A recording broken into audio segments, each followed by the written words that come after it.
45 మీ 55 rupees పోతున్నాయి, కానీ వచ్చేది ఎంత ఒకసారి చూడండి. సో ఇది రిస్క్ టు రివార్డ్. ₹1,00,000 తీసుకొచ్చేసి 10% వస్తుంది వన్ డేలో, 15% వస్తుంది, 5% వస్తుంది, 20% వస్తుంది, 30% తీసేద్దాం ₹1,00,000 పెట్టేసేసి. ఇది కాదండి ఈ గేమ్. మీరు ఈ గేమ్లో ఎన్ని ఎక్కువ సార్లు గేమ్ ఆడితే, ఎన్ని ఎక్కువ సార్లు మీరు స్టాక్ తీసుకొని ఎంత ఆ రిస్క్ మీరు మేనేజ్ చేసుకుంటూ వస్తే మీకు అంత బెనిఫిట్ ఉంటుంది, అంత అర్థమవడానికి ఆస్కారం ఉంటుంది, అంత నేర్చుకోవడానికి మీకు ఆస్కారం ఉంటుంది. దయచేసి ఈ పాయింట్ని అర్థం చేసుకోండి. ఎవరైనా న్యూ ట్రేడర్స్ ఉంటే ₹1,00,000 మాత్రం అందరూ ఏం చెప్తారంటే 2.5%, 6% అంటారు. కాదండి, 5% తీసుకున్నారు అనుకోండి మీకు 20 టైమ్స్ మాత్రమే వస్తుంది. అదే 1% తీసుకున్నారనుకోండి 100 టైమ్స్ చేస్తారు. మీరు ఎన్ని టైమ్స్ చేస్తారు, లాభం మీకు ఎంత బల్క్లో ఎంత పెద్దగా వచ్చిందని కాదండి, ఎన్ని టైమ్స్ ఎక్కువ టైమ్స్ మీరు లాభం అనేది అంటే ప్రాఫిట్లో ఉన్నారనేది చూడాలండి. తీసుకున్నప్పుడు మీరు ఈ పాయింట్స్ అన్నిటికీ మీరు అబాయిడ్ అయి ఉన్నారు అంటే ఈ పాయింట్స్ అన్నిటికీ మీరు లొంగబడి ఉన్నారు లేదు చేసేటప్పుడు, ఇవన్నీ ఫాలో అవుతున్నారు లేదా, 1:3 తీసుకుంటున్నారు లేదా. అంటే 1:3 తీసుకోవటం అంటే పెట్టంగానే రాదండి, అది 1:3కి రీచ్ అయ్యే స్టాక్ని మనం తీసుకుంటున్నామా లేదా, ఆ పాయింట్లో మనము ట్రేడ్ అనేది చేస్తున్నామా లేదా, 1:3కి రీచ్ అయ్యే ట్రేడ్ని మనం చేస్తున్నామా లేదా, అంటే ఆ స్ట్రక్చర్కి మనము చేస్తున్నామా లేదా అనేది ఇంపార్టెంట్ అండి ఇక్కడ.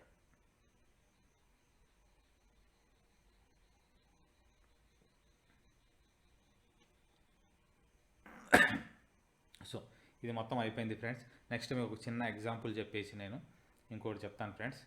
ఎవరైనా స్క్రీన్ షాట్స్ లేకపోతే స్క్రీన్ షాట్స్ తీసుకోండి ఫ్రెండ్స్.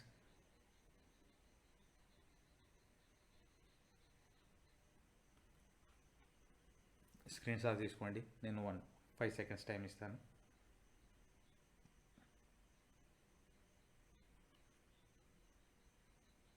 సో ఇంకా ఇవి కాదండి చేయాల్సినవి, ఇంకా చాలా ఉంది. పర్సంటేజ్ డెలివరీ అనేవి చెప్పాను కదండి. ఫస్ట్ 5 days అంటే ముందు నైటే మీరు డేటాని ప్రిపేర్ అయ్యి పెట్టుకుంటారనమాట. అంటే మీ లిస్ట్లో, వాచ్ లిస్ట్లో పెట్టుకుంటారనమాట. డేటాని పెట్టుకుంటారు, ఎట్ ది టైం వాచ్ లిస్ట్లో వచ్చేసి స్టాక్స్ని పెట్టుకుంటారు. మీకు ఎప్పుడైతే ఆపర్చునిటీ వస్తుందో అప్పుడు మాత్రమే మనము తెలుసుకుంటాము. సో నెక్స్ట్ నేను చెప్పబోయే టాపిక్ ఏంటంటే ఫ్రెండ్స్, ఇండికేటర్స్ గురించి ఒక స్మాల్ ఇన్ఫర్మేషన్ అనేది ఇస్తాను ఫ్రెండ్స్. సో దట్ మీకు ఒక అవగాహన వస్తుంది ఇండికేటర్స్, ఎందుకు నేను ఇండికేటర్స్ని బేస్ చేసుకొని బ్లైండ్గా ట్రేడ్ చేయొద్దు అంటున్నాను అనేది మీకు ఒక అవగాహన వస్తుంది అనమాట. సో సేవ్ చేశారనుకుంటున్నాను ఫ్రెండ్స్.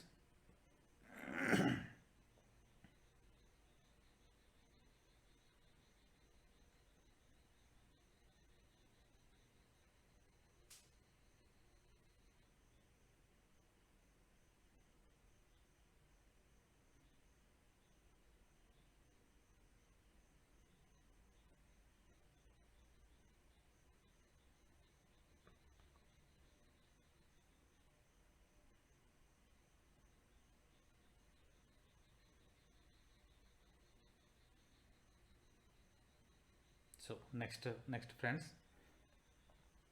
నెక్స్ట్ వచ్చేసేసి ఇండికేటర్స్.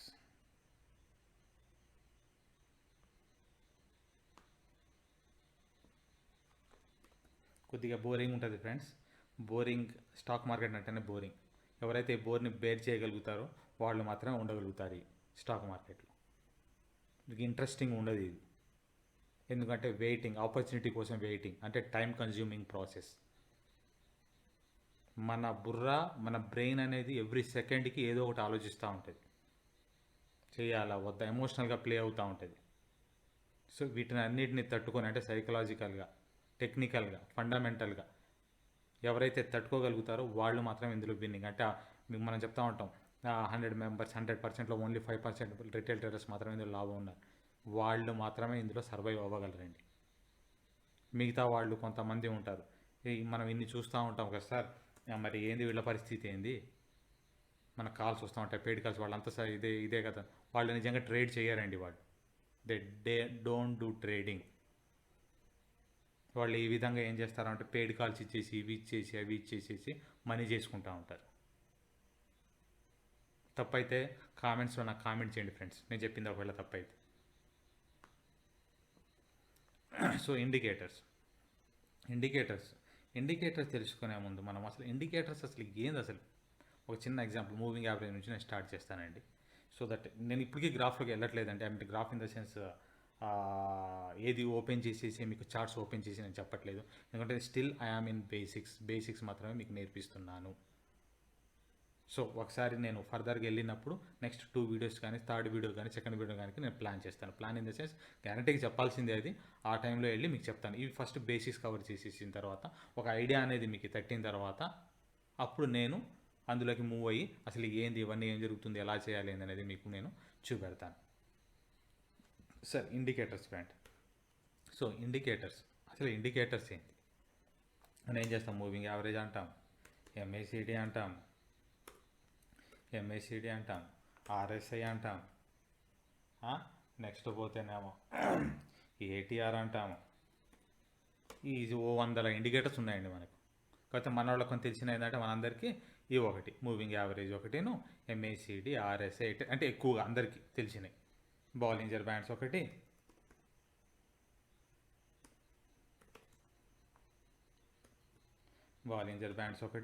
వీటితో ఆ బాలింజర్ బ్యాండ్స్ అయితే కొంతమంది అసలు స్ట్రాటజీస్ని డెవలప్ చేసేస్తూ ఉంటారు ఓన్లీ బాలింజర్ బ్యాండ్ని పెట్టేసి.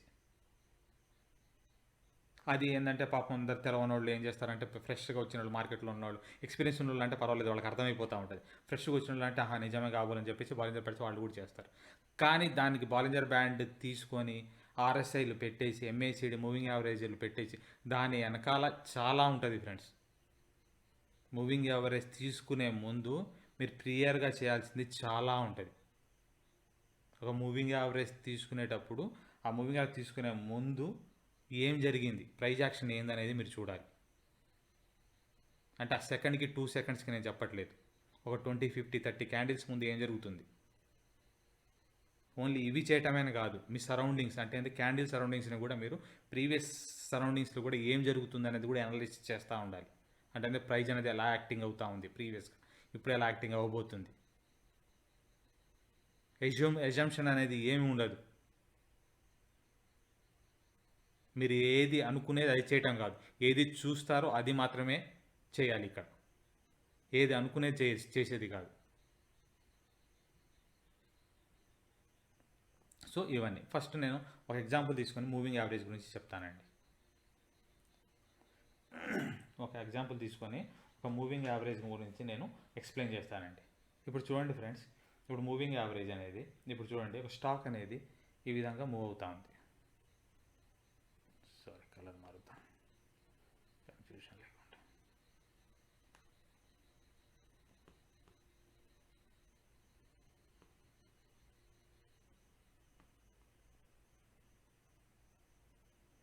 మూవింగ్ యావరేజ్ అనేది ఈ విధంగా మూవ్ అవుతూ ఉంది.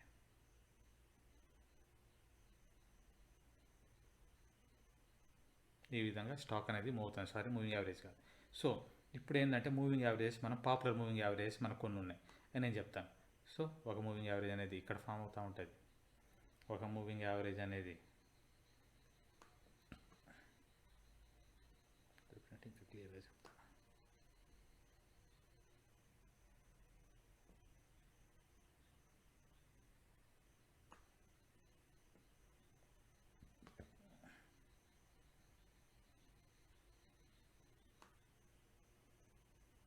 ఒక మూవింగ్ యావరేజ్ అనేది ఇక్కడ ఫామ్ అవుతూ ఉంటుంది. ఒక మూవింగ్ యావరేజ్ అనేది ఇట్లా వస్తూ ఉంటుంది. ఒక మూవింగ్ యావరేజ్ అనేది ఇట్లా వస్తూ ఉంటుంది. సో బేసికల్గా మనం యూజ్ చేసే మూవింగ్ యావరేజ్ ఏంటి ఫ్రెండ్స్? బేసిక్ ఇన్ జనరల్ మనకు తెలిసింది. ఫ్రెషర్స్ కంటే ఏం తెలియదు, నేను మామూలుగా చెప్తాను. కొంతమంది ఎక్స్పీరియన్స్ వాళ్ళు ఉంటారు, అంటే 1 month 2 months వాళ్ళు.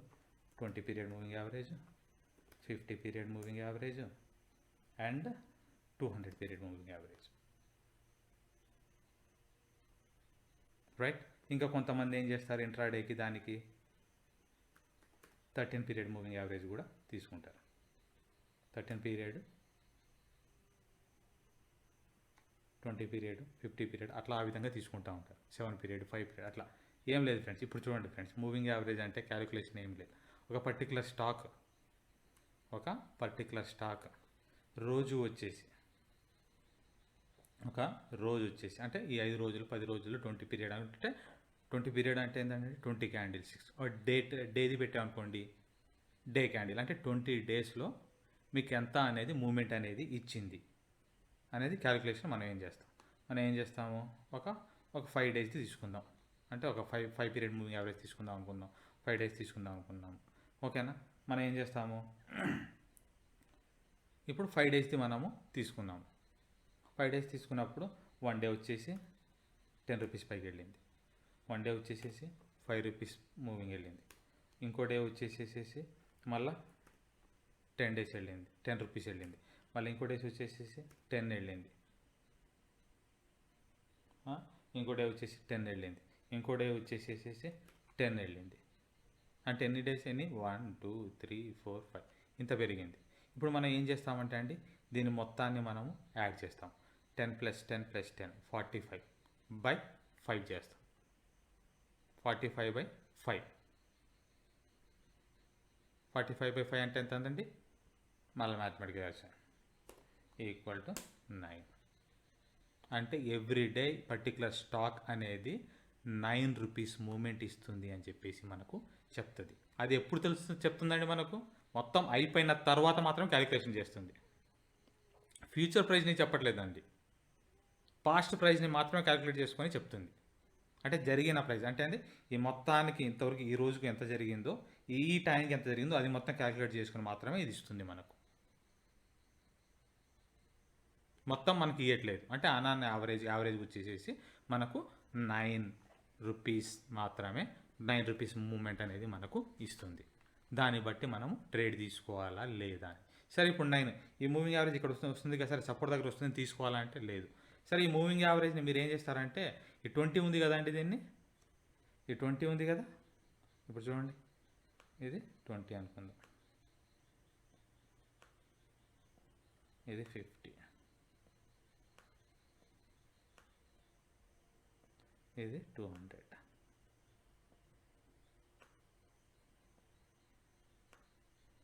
ఇది 200. సో ఇప్పుడు 9 రూపీస్ అవుతుంది కానీ ఇక్కడ తీసుకుందాం అనుకున్నాను. సో ఇప్పుడు మూవింగ్ యావరేజ్ ఎలా చెందుతుందో ఒకసారి చూడండి. ఎప్పుడైతే మీరు 10కి తీసుకుంటారో ఇది మూవింగ్ యావరేజ్ ఇట్లా ఫామ్ అవుతుందండి. మీరు ఎప్పుడు తీసుకుంటారండి ఇది, మీరు ఇక్కడ వాల్యూ చేంజ్ చేస్తూ ఉంటే, ఐ మీన్ ఇక్కడ ఈ యొక్క పీరియడ్ మూవింగ్ యావరేజ్ యొక్క వాల్యూని చేంజ్ చేస్తూ ఉంటే దీని యొక్క లొకేషన్, ఐ మీన్ ఏంటంటే దీని మూమెంటం కూడా చేంజ్ అయిపోతుంది. చూడండి, ఇంతకుముందు 20 మ్యారేజ్ దీని కింద ఉంది, 10 పెట్టంగానే ఇక్కడికి ఉంది, 5 పెట్టంగానే ఇట్లా వచ్చేస్తుంది. So is that right solution అంటే అది రైట్ సొల్యూషన్ మీరు ట్రేడ్ తీసుకోవడానికి. వాల్యూ చేంజ్ చేస్తే చేంజ్ అయిపోతుంది, అది కోఇన్సిడెన్స్ కావాలి మనకు.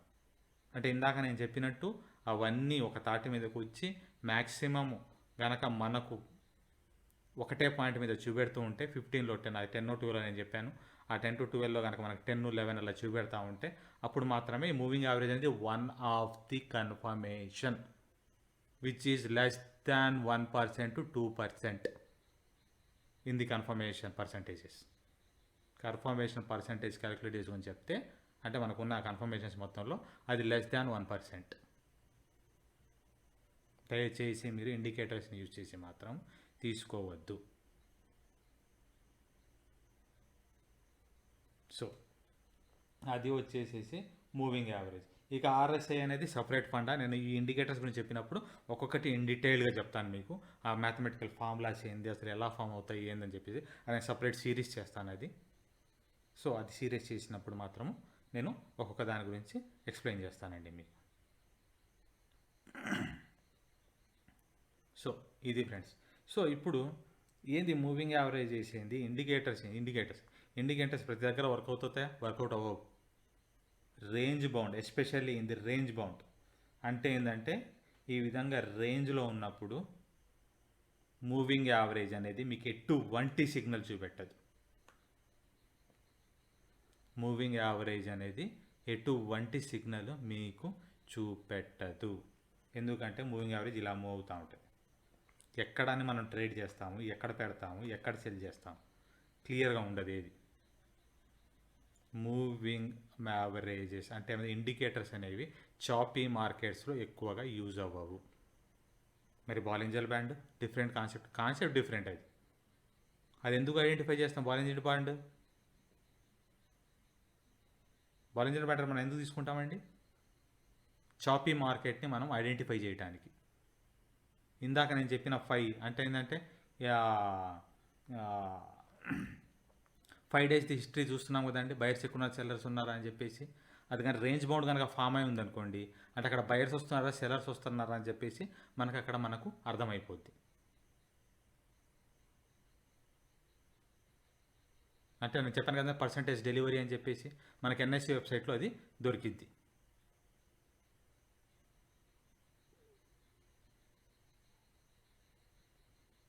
సో ఇదండి దాంది.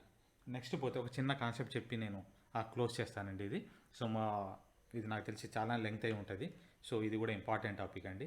సో ఏం లేదండి, ఇప్పుడు నేను చెప్పబోయేది ఏంటంటే అసలు బయర్స్ సెల్లర్స్ ఇవన్నీ ఎందుకు జరుగుతాయి, మనం ఎప్పుడు బై చేయాలి, ఎందుకు సెల్ చేయాలి, ఆ కాన్సెప్ట్ నేను ఒక స్ట్రాటజీ అయితే ఇవ్వట్లేదండి, ఇయ్యను కూడా. నా త్రూ అవుట్ సిరీస్ ఎన్ని సిరీస్లు జరిగినా కూడా నేను ఇయ్యను. నేను ఓన్లీ ఇచ్చేది మాత్రం కాన్సెప్ట్ మాత్రం, సబ్జెక్ట్ మాత్రమే మీకు ఇస్తాను. వేరే మళ్ళీ నేను చెప్తున్నాను, ఇండికేటర్ మీరు టిప్స్ ప్రొవైడ్ చేయండి, నేను ప్రొవైడ్ చేయను. నేను బేసిక్గా ఏమీ పెట్టను సపరేట్గా వీటానికి. ఓన్లీ సబ్జెక్ట్కి మాత్రమే ఏది ఓపెన్ చేసినా కూడా సబ్జెక్ట్కి మాత్రమే ఓపెన్ చేస్తాను. ఆ సబ్జెక్ట్ మాత్రమే అందులో ఎక్స్ప్లెయిన్ చేస్తాను, వేరేదైతే ఏమీ ఉండదు. Please don't expect. సబ్జెక్ట్ నేర్చుకోండి, మీ అంతటా మీరు ఓన్గా డెవలప్ అవ్వండి. అప్పుడు మాత్రమే ఈ మార్కెట్లో మీరు సర్వైవ్ అవ్వగలరు. సబ్జెక్ట్ లేకుండా అయితే సర్వైవ్ అవ్వలేరు. ఎవరి మీద డిపెండ్ అయ్యి వాడు స్ట్రాటజీ నేర్పిస్తున్నాడు, అతను స్ట్రాటజీ నేర్పిస్తా అన్నారు. స్ట్రాటజీ నేర్చుకుని ఏం చేస్తారండి, నాకు అర్థం కాదు. వాళ్ళు ఏం చెప్తారు, ఇక్కడ బై చేయండి ఈ స్ట్రాటజీ అంటే ఫస్ట్ 2-3 క్యాండిల్స్ ఇలా ఫామ్ అవ్వగానే వెయిట్ చేయండి, వెనక్కి వస్తుంది, ఏమంటే ఎప్పుడైతే మూవ్ అవుతుందో అప్పుడు మీరు కొనండి, వెళ్ళిపోద్ది. అసలు ఇది ఏం జరుగుతుంది, ఎందుకు ఆగుతుంది, ఇక్కడ నుంచి ఎందుకు తీసుకోవాలి, అసలు ఈ ప్రీవియస్ ప్రైస్లో ఎందుకు జరిగింది, అసలు ఎందుకు దేనికన్నా ఫోర్స్ అవ్వట్లేదు, అంటే కిందకి ఎందుకు రావట్లేదు ప్రైజు, వీళ్ళు ఎందుకు ఇక్కడ తీసుకోమన్నారు, ఆ రీజన్ బిహైండ్ ఏంది అసలు, అవన్నీ తెలుసుకుంటారా అండి? తెలుసుకోరు. ఏం చేస్తారు, ఆయన చెప్పిన ప్రకారంగానే ఒక 2-3 పాయింట్స్ రాగానే ఇక్కడ రాగానే చూస్తారు, కొద్దిగా ఇట్లా అవ్వగానే టక్కనే బయింగ్ చేసేస్తారు. అది కాస్త కిందకి వెళ్ళిపోద్ది, మీకు అర్థం కాదు, ఎందుకంటే కింద ఏం సబ్జెక్ట్ ఉందో తెలియదు. కొద్ది కిందకి వెళ్ళిపోయి మళ్ళీ పైకి వెళ్తుంది, మీకు అర్థం కాదు. ఎందుకు? సబ్జెక్ట్ లోపం వల్ల. సబ్జెక్ట్ లేదు కాబట్టి జీరో సబ్జెక్ట్.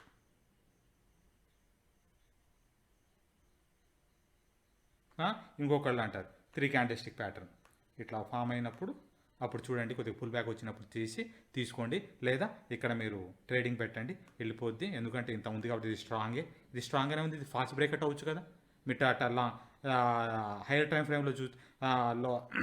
ఫ్రేమ్లో చూసినప్పుడు ఇది ఫాస్ట్ బ్రేక్అట్ అయ్యవచ్చు కదా. లో టైం ఫ్రేమ్లో చూసినప్పుడు ఇట్లా ఫామ్ అవుతుంది అమ్మో. హై టైం ఫ్రేమ్లో చూసినప్పుడు ఇట్లా ఫామ్ అయిపోయి ఇట్లా కిందకి వెళ్ళిపోవచ్చు కదా.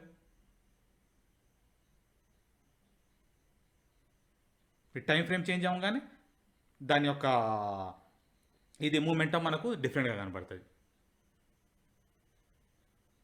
8 అవర్స్లో మీకు బుల్లిష్లో కనపడవచ్చు. ఎప్పుడైతే మీరు 15 మినిట్స్ 2 మినిట్స్కి వచ్చారో అది బేరిష్ కనబడుతుంది మీకు. సో అది బుల్లిష్, ఆ బేరిష్ అది ఎప్పుడు అర్థమైద్ది, మీ బయర్స్ ఎక్కడ ఉన్నారు, సెల్లర్స్ ఎక్కడ ఉన్నారు ఎప్పుడు అర్థమైద్ది మీకు? మార్కెట్ స్ట్రక్చర్ ప్రాపర్గా అర్థమైనప్పుడు మాత్రమే. మార్కెట్ స్ట్రక్చర్ మీకు ప్రాపర్గా ఎప్పుడు అర్థమైపోద్ది, మీకు మార్కెట్లో ఉన్న ప్రతి మూమెంట్ మీకు అర్థమైనప్పుడు. అంటే ఇండికేటర్స్ గురించి నెక్స్ట్ పోతేనేమో support and resistance which is blunder concept. నేను లేదు ఎగ్జిస్ట్ అవ్వలేదని చెప్పను, కానీ ఓన్లీ దాని బేస్ చేసుకొని మాత్రం తీసుకోండి. ఏరియా ఆఫ్ వాల్యూ సపరేట్ ఏరియాని మాత్రం కవర్ చేస్తున్నట్టు ఆ వాల్యూని బేస్ చేసుకొని తీసుకోండి. ఏరియా ఆఫ్ వాల్యూ ఒకటి, మూవింగ్ ఇండికేటర్స్ ఒకటి. నెక్స్ట్ పోతేనేమో ప్రైజ్ యాక్షన్, డేటా పాయింట్స్ ఏం చెప్తుంది అంటే నథింగ్ బట్ ఆప్షన్ చేయను. ఇవి ఓవరాల్గా మార్కెట్ ఏం చెప్తుంది మనకు, ఇవన్నీ అనాలిసిస్ చేసినప్పుడు మాత్రమే మీకు ఇవి అర్థమవుతుంది. ఏమీ తెలియకుండా చేయాలంటే మాత్రం కుదరదు. ఇండికేటర్స్ నేర్చుకో, సబ్జెక్ట్ నేర్చుకోవడానికి ప్లీజ్ కొత్త వాళ్ళు ఎవరంటే స్టూడెంట్స్ వీళ్ళంతా ఉంటే దయచేసి స్టూడెంట్స్ మాత్రం మనీ పెట్టి ఇందులోకి ఇన్వాల్వ్ అవ్వద్దు. మీకు టైం ఉంది. ఇప్పుడు డిగ్రీ చదివేటోళ్ళు కానీ ఇంటర్మీడియట్ ప్లస్ సెకండరీ డిగ్రీ కానీ ఇంజనీరింగ్ చేసి వచ్చేసి వాళ్ళ లైఫ్ని స్పాయిల్ చేసుకుంటున్నారు. నేను కూడా చాలా ఛానల్స్లో వింటూ ఉన్నాను. నిజంగా వాళ్ళు స్పాయిల్ చేసుకుంటున్నారు, ఎందుకంటే మీరు ఎమోషనల్గా కంట్రోల్ అవ్వలేరు. పెట్టేస్తూ ఉంటారు. చెయ్యాలి, నేర్చుకోవాలి, నేను తప్పనట్లేదు, నేర్చుకోవాలి. మార్కెట్ని 2-3 ఇయర్స్ అబ్జర్వ్ చేయండి మీ ఎడ్యుకేషన్ అయ్యేంతవరకు. Market is also a subject. మీరు నేర్చుకోవడానికి కనీసం మీకు 1.5 year to 2 years పడుతుంది. అంటారు 3 monthsలో వచ్చేస్తుంది, 1 monthలో వచ్చేస్తుంది, నా దగ్గర 1 month ట్రైనింగ్ తీసుకుంటే వచ్చేస్తుంది. ఇవన్నీ వేస్ట్ మాటలండి. మీరు టైం తీసుకోండి. మీ దగ్గర స్టూడెంట్స్ దగ్గర టైం ఉంది కాబట్టి నేర్చుకోండి. రూపాయలు కూడా పెట్టుకోకండి. పేపర్ ట్రేడింగ్ చేయండి. 3 years 4 years మీ ఇంజనీరింగ్ కంప్లీట్ అంతవరకు మీరు పేపర్ ట్రేడింగే చేయండి. ఈ పేపర్ ట్రేడింగ్ చేసే లోపలే మీకు దాని మీద ఒక గ్రిప్ వస్తుంది. మీ ఓన్గా మీ స్ట్రాటజీ డెవలప్ చేసుకోవడానికి మీకు ఒక పాత్ అనేది ఏర్పడుతుంది. తర్వాత మీరు ఏ ట్రైనింగ్ తీసుకోవడానికి వెళ్ళినా, పెద్ద వాళ్ళ దగ్గర ట్రైనింగ్ తీసుకోవడానికి వెళ్ళినా కూడా మీకు ఈజీగా అర్థమవుతూ ఉంటుంది. ఎందుకంటే యూ కెన్ రిలేట్ చేసుకుంటారు ప్రతి దాన్ని మీరు. ఇక్కడ నేను చెప్పింది కూడా అంతే. ఇండికేటర్స్ కానీ, తర్వాత పోతేనేమో వరల్డ్ మార్కెట్ని అనలైజ్ చేయడం కానీ, టైం ఫ్రేమ్ని అనలైజ్ చేయడం కానీ, నెక్స్ట్ పోతేనేమో ఎన్ఎస్సి డేటాని చూడటం కానీ, డేటా పాయింట్స్ని చూడటం కానీ, ఒకదానికి రిలేట్ చేసుకుంటూ వెళ్ళిపోయాను చూడండి మీరు. మొత్తం రిలేషనల్, ఒకదానికి రిలేట్ చేసుకొని అన్ని పాయింట్స్ మనకు కామన్గా ఉన్నప్పుడు మాత్రమే మనం ఇక్కడ అనేది తీసుకుంటాం. ఇది పెద్ద సముద్రం ఫ్రెండ్స్. దయచేసి మీరు మూవింగ్ యావరేజ్ని బట్టి, దీన్ని బట్టి, ఒక చిన్న ఇన్సిడెంట్స్ని బట్టి సపోర్ట్ అండ్ రెసిస్టెన్స్ ఫామ్ అవుతుంది, దాన్ని బట్టి తీసుకోవద్దు. సో ఇప్పుడు రేంజ్ బౌండ్ మార్కెట్లో అంటే రేంజ్ బౌండ్ మార్కెట్లో తీసుకోవద్దు అంటారు కదా. అంటే రేంజ్ బౌండ్ మార్కెట్లో ఎస్ కంపల్సరీ తీసుకోవద్దు. Yes it is correct. కానీ రేంజ్ బౌండ్ మార్కెట్లో కూడా తీసుకోవచ్చు. ఎప్పుడు? ఆ రేంజ్ ఎక్కువ ఉన్నప్పుడు. ఏం రేంజ్ సార్ ఎక్కువ ఉండేది? Let me explain.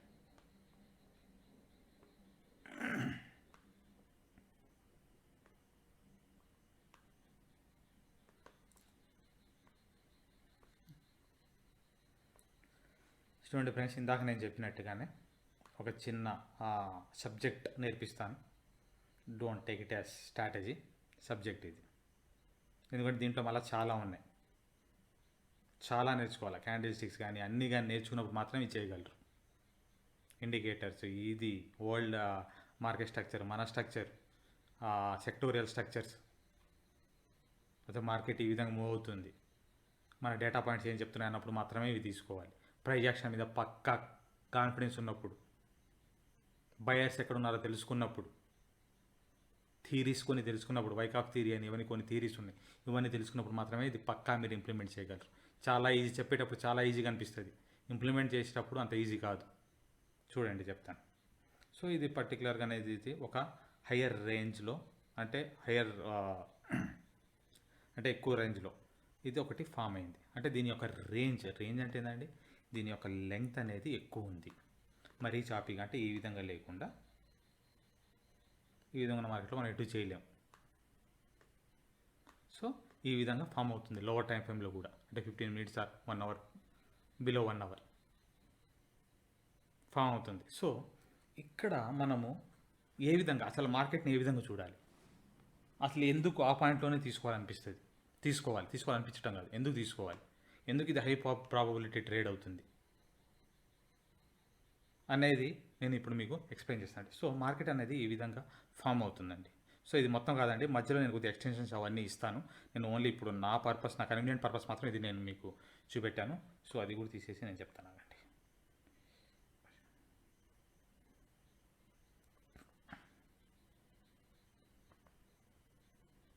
So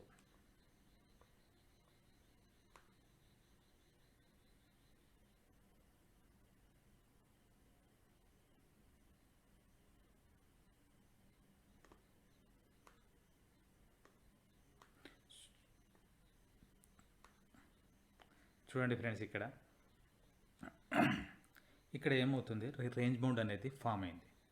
range bound form అయినప్పుడు ఇప్పుడు చూడండి, మనకు ఒక పాయింట్ అనేది ఒక ఏరియా ఆఫ్ వాల్యూ మాత్రం, నేను ఇది సపోర్ట్ అండ్ రెసిస్టెన్స్ కాదు, ఒక ఏరియా ఆఫ్ వాల్యూ. అంటే ఈ ఏరియాలో పర్టికులర్గా మనకు రియాక్షన్స్ అనేది ఎక్కువ జరుగుతుంది. ఈ విధంగా అవుతూ ఉంది. సో ఇప్పుడు ఏమవుతుంది చూడండి ఫ్రెండ్, ఎప్పుడు మన కంటికి ఎప్పుడు కనపడుతుంది ఇది రేంజ్ బౌండ్లో ఉన్నది? ఎప్పుడు 1 time 2 time 1 2 ఈ విధంగా ఫామ్ అయినప్పుడు మాత్రమే మనకేమిస్తుంది, right it is in range అని అప్పుడు మాత్రమే అర్థమైంది. సో అప్పుడు మనం ఏం చేస్తాం ఫ్రెండ్స్, ట్రేడ్ తీసుకోవడానికి అంటే ఏంటంటే ఇక్కడ సెల్ చేయటానికి మనం చూపెడతాం. ఎప్పుడు ఇక్కడ సెల్ చేసుకోవడానికి ట్రై చేస్తాము, ఇది కూడా గుర్తుపెట్టుకోండి ఫ్రెండ్స్. ఎప్పుడైతే మార్కెట్ డౌన్ ట్రెండ్లో ఉంటే అప్పుడు మాత్రమే. ఒకవేళ అప్ ట్రెండ్లో ఉంటే మనము బయింగ్ ఆపర్చునిటీస్ని చూడాలి. నేను చెప్పాను కదా. సో బయింగ్ ఆపర్చునిటీ చూడాలన్నప్పుడు అప్పుడు బై చేయడానికి ఇక్కడ చూస్తాం. ఇప్పుడు ప్రస్తుతానికి డౌన్ ట్రెండ్లో ఉంది, మనం సెల్ చేయడానికి ట్రై చేస్తున్నాం అనుకుందాం. సో ఈ విధంగా ఫామ్ అయిపోయింది, ఒక రేంజ్ బౌండ్ ఫామ్ అవుతుందని మనకు అర్థమైంది. సో మనం ఈ పాయింట్కి రాగానే మనం సెల్కి పెట్టేస్తాం. సెల్కి పెట్టేస్తాం మనం. ఎందుకు ఇది ఇక్కడ ఏం ఫామ్ అవుతుంది, ఇక్కడ range bound is nothing but accumulation or reaccumulation జరుగుతుంది.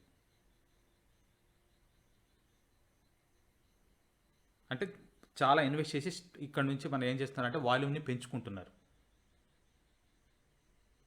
పెద్ద పెద్ద ప్లేయర్స్. సో వాళ్ళు ఏం చేస్తారు, ఎప్పుడైతే ఇక్కడ అవుతుంది ఇక్కడ ఇది అందరికీ అర్థమయ్యే కాన్సెప్ట్ ఇది. సో ఏం చేస్తారు, రిటైల్ ట్రేడర్కి అర్థమయ్యే విధంగా వీళ్ళు ఫామ్ చేస్తారు మొత్తం.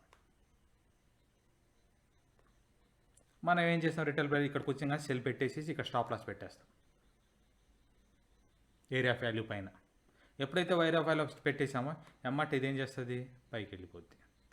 అంటే మన స్టాప్ లాస్ ఖతం, వాళ్ళ బుట్టలోకి ఇది వెళ్ళిపోయింది. వాడు కొనేసుకున్నారు, దాన్ని బై చేసేసుకున్నారు. చేసేసుకున్న తర్వాత ఇక్కడ ఏమవుతుంది, మళ్ళా ఈ బయ్యర్స్ ఉన్నారు. ఈ ఎటు ఏరియా వాల్యూ ఎటు మనకు క్రాస్ అయిపోయింది కదా, బ్రేక్అవుట్ అయిపోయిందని చెప్పేసి బ్రేక్అవుట్ రిటైల్ ట్రేడర్స్ వస్తారు.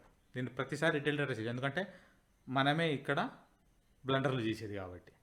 సో రిటైల్ ట్రేడర్ ఇక్కడికి వస్తాడు, వచ్చేసి బై చేస్తాడు. బ్రేక్అవుట్ అయింది కదా, అరే మనం కొనేద్దామని చెప్పేసి వాడికి కొద్దిగా పైకి తీసుకెళ్ళేసి ఎమ్మటి కింద తీసుకొస్తాడు. మనోడు ఎక్కడ పెడతాడు స్టాప్ లాస్, ఇక్కడ పెడతాడు తెలివైనవాడు.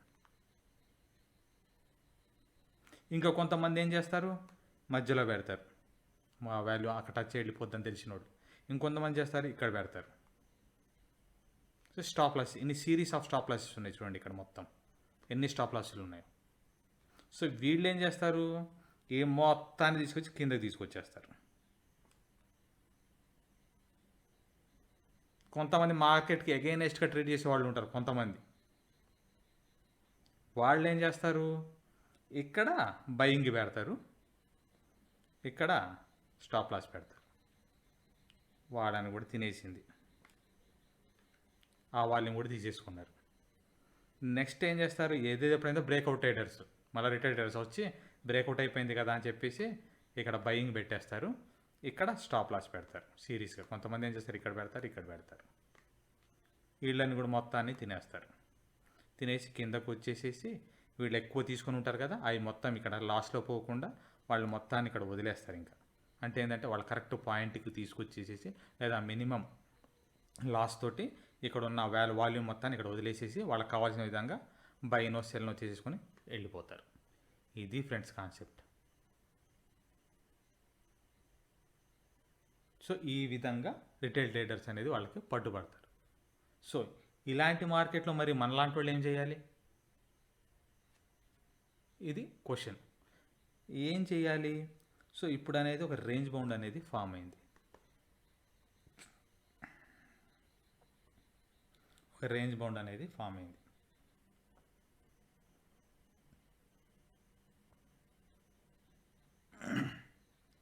క్యాండిల్ స్టిక్స్ ఇట్లా వెళ్తాను. ఓకే వద్దులేండి, క్యాండిల్ స్టిక్ తర్వాత చెప్తాను. ఈ విధంగా ఫామ్ అవుతూ ఉంది.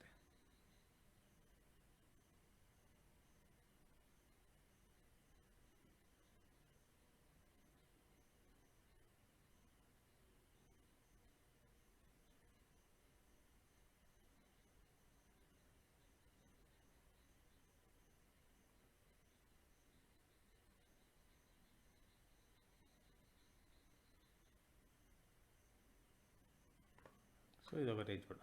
ఇప్పుడు డయాగ్రామ్స్ బాగా ఫ్రెండ్స్ కొద్దిగా అడ్జస్ట్ చేసుకోండి. సో ఈ విధంగా అనేది రేంజ్ బౌండ్ అవుతూ ఉంది. ఇక్కడ చూడండి, హైయర్ హై హైయర్ లో, హైయర్ హై హైయర్ లో, హైయర్ హై హైయర్ లో, హైయర్ హై లోవర్ లో, లోవర్ హై లోవర్ లో, లోవర్ హై లోవర్ లో, లోవర్ హై లోవర్ లో, లోవర్ హై. సో ఈ విధంగా ఫామ్ అయింది. సో ఈ విధంగా ఫామ్ అయినప్పుడు ఏమవుతుంది, మనం ఏం చేస్తాము, సో ఇక్కడ వచ్చేస్తుంది కదా అని చెప్పేసి మనం ఏం చేస్తాం, ఇక్కడ భయపడగా ఇక్కడ స్టాప్ లాస్ తీసుకొని అక్కడ తీసుకుని వెళ్ళిపోతుంది. ఇప్పుడు నేను చెప్పేది ఏంటంటే ఫ్రెండ్స్, ఎప్పుడైతే బ్రేక్అవుట్ స్ట్రక్చర్ అయిపోయి ఫాస్ట్ బ్రేక్అవుట్ అయిపోయి కిందకు వచ్చింది, కిందకు వచ్చిన తర్వాత ఇది గనక ఈ పాయింట్ గనక హయ్యర్ హైస్ హయ్యర్ లోస్ కనుక ఫామ్ చేయకపోతే, higher highs higher lows form అవ్వకుండా ఈ విధంగా వెళ్ళిపోయింది, క్యాండిల్ స్టిక్స్ ఫామ్ అయిపోయి, అంటే higher highs higher lows form అవ్వకుండా ఈ విధంగా వెళ్ళిపోయింది. అప్పుడు ఎప్పుడైతే బ్రేక్అవుట్ వస్తుందో అప్పుడు ఆ పాయింట్లో మీరు పెట్టేసుకొని ఏటీఆర్ పెట్టేసేసి స్టాప్ లాస్ అక్కడ పెట్టేసుకొని యావరేజ్ టు రేంజ్ అని చెప్పేసి, అంటే ఏంటంటే అది మార్కెట్ స్ట్రక్చర్ని డిఫైన్ చేసేసి మార్కెట్ స్ట్రక్చర్ పైన స్టాప్ లాస్ని మనం పెట్టిస్తుంది. సో ఆ స్టాప్ లాస్ని అక్కడ పెట్టించేసేసి మనం ఏం చేస్తాం, ఇక్కడ ట్రేడ్ తీసుకుంటాం. అప్పుడు ఏమొస్తుందంటే ఇది కిందకి వచ్చే ప్రాబబిలిటీ ఎక్కువగా ఉంటుంది. అంటే ఏంటంటే ఇక్కడ ప్రాబబిలిటీ దీనికి ఎక్కువ ఉంటుంది. ఎందుకు? ఇక్కడ సిరీస్ ఆఫ్ వీళ్ళు ఉన్నారు స్టాప్ లాసెస్, వీళ్ళందరినీ తీసుకోవాలి. తీసేసుకోవటానికైనా మొత్తం వస్తుంది. అంటే ఏంటంటే మన ప్రాబబిలిటీ పెరుగుతుంది. ఎట్ ది సేమ్ టైం ఇక్కడ ఉన్న సెల్లర్స్ ఉన్నారు, వీళ్ళు మొత్తం ఇక్కడ స్టాప్ లాస్కి అయిపోయారు. ఇక్కడ బయ్యర్స్ ఇక్కడ స్టాప్ లాస్ పెట్టారు, వాళ్ళని తీసేసుకోవడానికి వచ్చేస్తుంది. అంటే ఏంటంటే అండి, సిరీస్ ఆఫ్ స్టాప్ లాసెస్ ఇక్కడ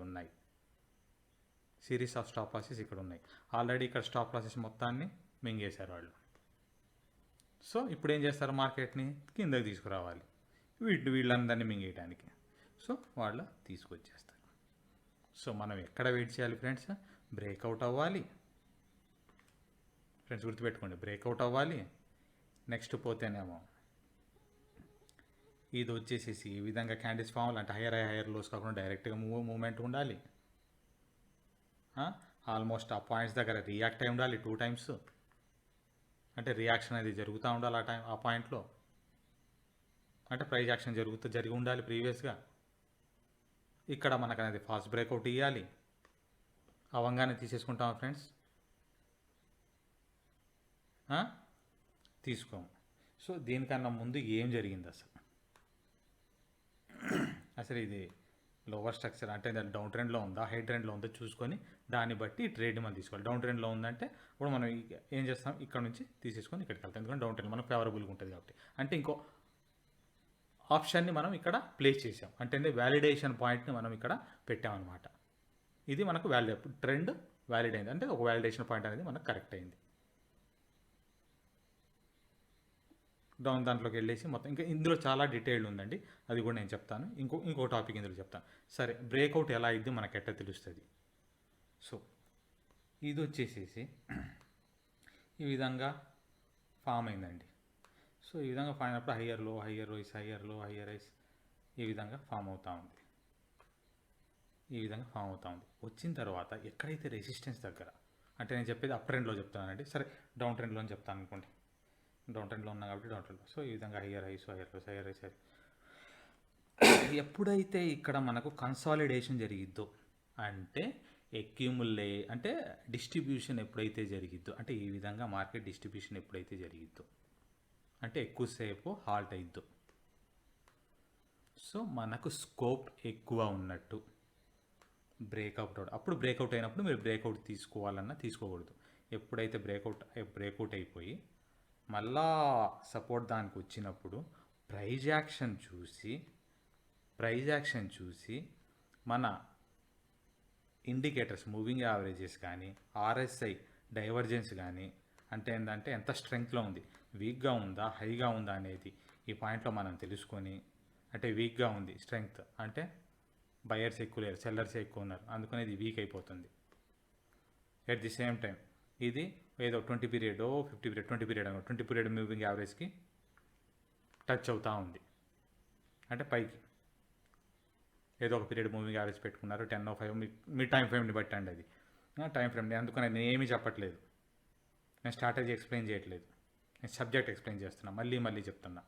సో ఇక్కడ ఎక్కడైతే రెస్పెక్ట్ చేస్తుందో, మీరు ఏదైతే ఇండికేటర్ తీసుకున్నారో, అంటే మూవింగ్ యావరేజ్ తీసుకుంటారో ఏం తీసుకుంటారో మీ ఇష్టం. మూవింగ్ యావరేజ్ తీసుకుంటారు జనరల్గా. మూవింగ్ యావరేజ్ తీసుకున్నప్పుడు ఆ మూవింగ్ యావరేజ్కి ఇది కనుక రెసిస్టెన్స్ లాగా వర్కౌట్ అవుతూ ఉంది, ఇక్కడ ఆర్ఎస్ఐ డైవర్జెన్స్ అనేది జరుగుతుంది, అంటే వీక్గా చూపెడతా ఉంది, అంటే సెల్లర్స్ ఎక్కువ ఉన్నట్టు. సో అప్పుడు ఇది బ్రేక్అవుట్ జరుగుతుంది.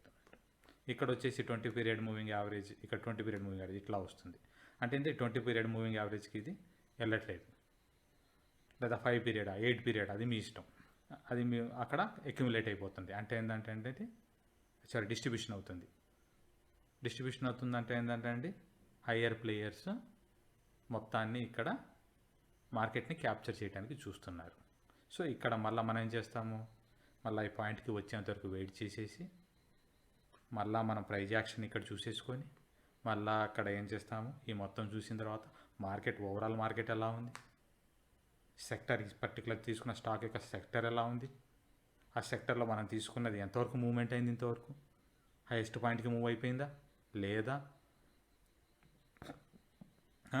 ఇండికేటర్స్ ఏం చెప్తున్నాయి, ఇంతకుముందు ప్రైజ్ యాక్షన్ అక్కడ ఎట్లా రియాక్ట్ అయి ఉన్నది, మన డేటా పాయింట్స్ అంటే ఏంటంటే అండి, ఫ్యూచర్ అండ్ ఆప్షన్స్లో ఆప్షన్ చైన్ ఏం చెప్తుంది. నెక్స్ట్ పోతేనేమో మనకు ఇంకొకటి చెప్పటం మర్చిపోయానండి, అసలు మెయిన్ విషయం, టాప్ లూజర్స్, టాప్ గెయినర్స్ మన ఎన్ఎస్సి వెబ్సైట్ ఓపెన్ చేయగానే ఉంటుంది.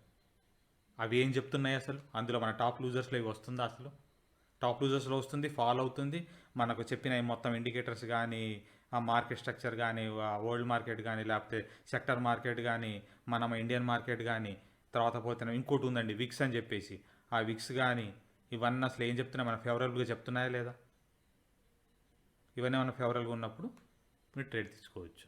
సార్ ఇవన్నీ చేసేటప్పుడు టైం అయిపోద్ది కదా అంటే టైం ఏమి అయిపోదండి.